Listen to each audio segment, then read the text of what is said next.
Apple CEO Tim Cook believes that Bitcoin and Ether, both of which he personally owns, should be part of a diversified portfolio. While Apple is playing its position on cryptocurrency close to the vest, a recent Apple job posting showed that the payments unit was looking for a crypto-savvy person to lead partnership efforts. Could this mean that Apple is looking to diversify its portfolio as well? The jury is still out on exactly what the investment thesis is on buying Apple stock to get exposure to crypto, but this year we could see an adoption phase in this sector of the market. MicroStrategy CEO Michael Saylor has said that if Apple were to add support for Bitcoin to the iPhone and convert their treasury to a Bitcoin standard, it would be worth at least $1 trillion to their shareholders.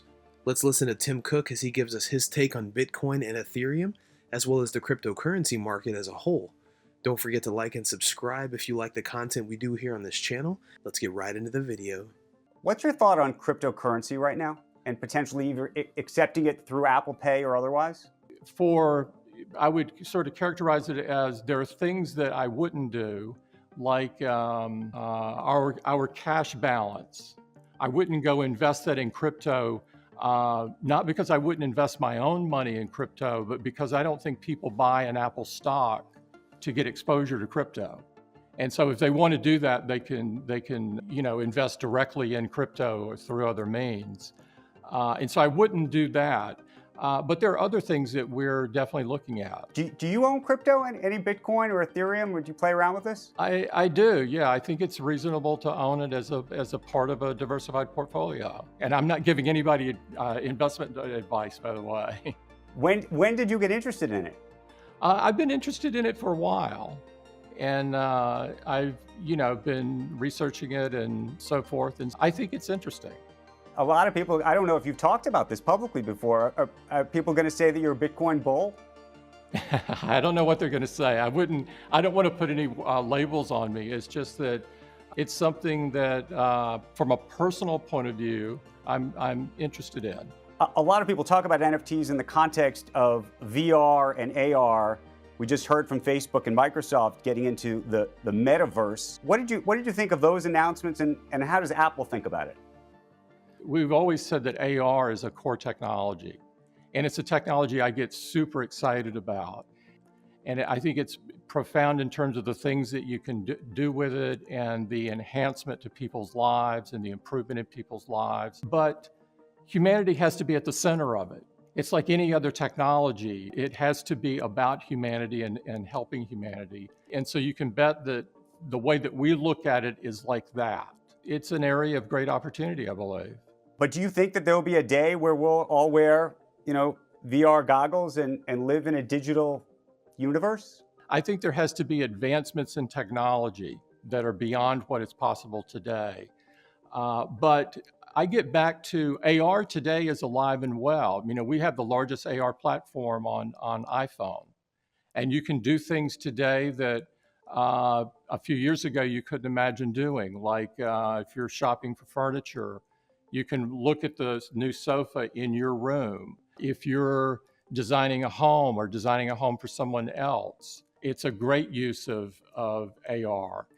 And so there are things that are possible today, and I think that just becomes more and more exciting as time goes on. I know you hate to answer questions about cars, but I am so curious about your cars or about the expectation of cars. Is there anything you can tell us? No. We try not to talk about the future too much, because we've got so much going on in the current day that we try to be secretive about the future. And it wouldn't be us if we didn't keep something up our sleeve. Okay, let me try out this then. I think it was about a couple of years ago now, as you know, Elon Musk, because he's been public about it, said that he tried to get a meeting with you to sell Tesla to you, in fact, because the company was actually struggling. Now, of course, the company has $1 trillion market value. You apparently didn't take the meeting. In retrospect, do you wish you did?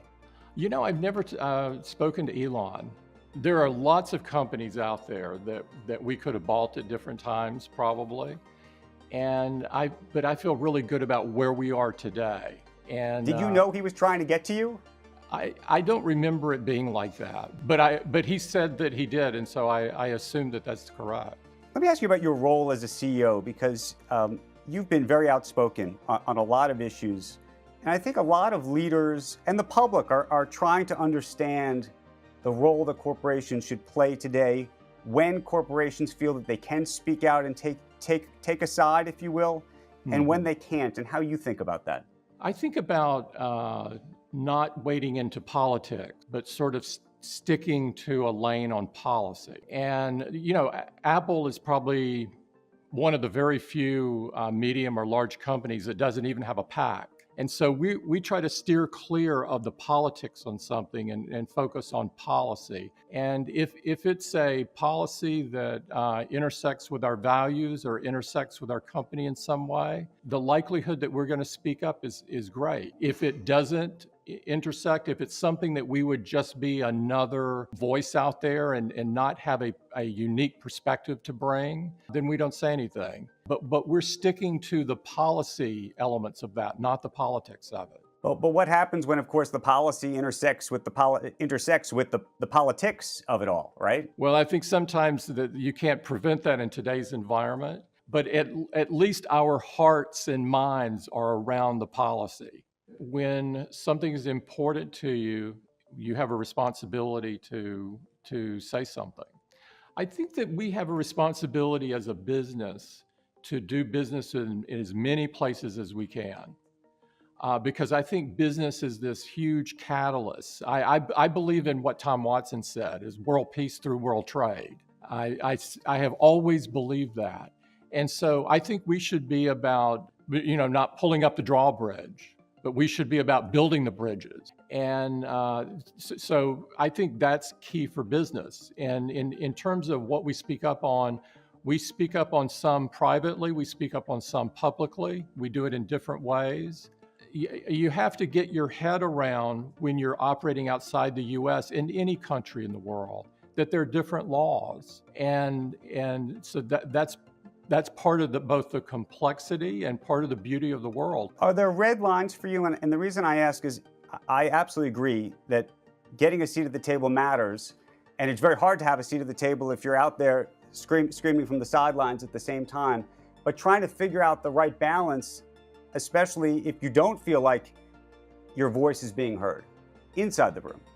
Well, I think being on the sideline is never a great place. At least for a business, I don't think it is, because as you say, just becoming one of the people yelling into the air doesn't do anything. And I feel that way about our country as well. We interface with every administration, with both political parties. We have always done that, and we will always do that, because we think engagement is the right approach, regardless. And I feel that way internationally as well, is that engagement is the right approach. Apple doesn't currently have any cryptocurrency products or services.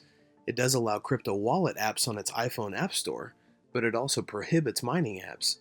If Apple does introduce cryptocurrency products or services, Apple Pay executives said that the company saw long-term potential in cryptocurrency. With Apple holding a cash reserve of $200 billion, it will be interesting to watch over the next 6 to 12 months at what investment position Apple decides to take.